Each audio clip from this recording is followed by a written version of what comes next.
Est-ce que ça vous dirait de changer la couleur de vos yeux? Moi, par exemple, quand j'étais petit, je rêvais d'avoir les yeux clairs, soit des yeux bleus, soit des yeux verts comme ceux de mon frère. Bon, en réalité, j'ai pas eu le choix, donc j'ai gardé mes yeux sombres. Mais si c'était aujourd'hui, bah, peut-être que j'aurais cédé à la kératopigmentation.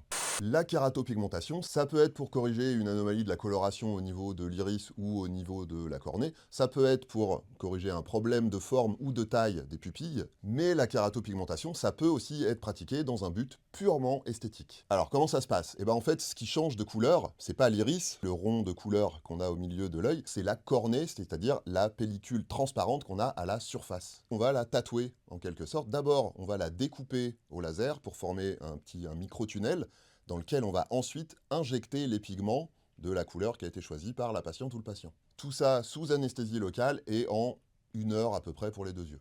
Sauf que c'est pas sans danger, l'Académie de médecine a même publié un communiqué récemment. Il y a des risques d'infection et ça pourrait même provoquer des glaucomes, c'est-à-dire une hypertension à l'intérieur de l'œil. Ça peut même gêner les examens ophtalmo. Tout ça juste pour avoir des beaux yeux. En plus, des beaux yeux, faut le dire vite. Alors, je vous laisse vous faire votre idée par vous-même. Moi, j'ai regardé les photos avant-après. Le résultat est pas du tout naturel. Moi, personnellement, je vais garder mes yeux noirs, d'autant plus que ça coûte quand même 7 000 €, et si c'est juste pour la beauté de vos yeux, eh ben c'est pas remboursé du tout.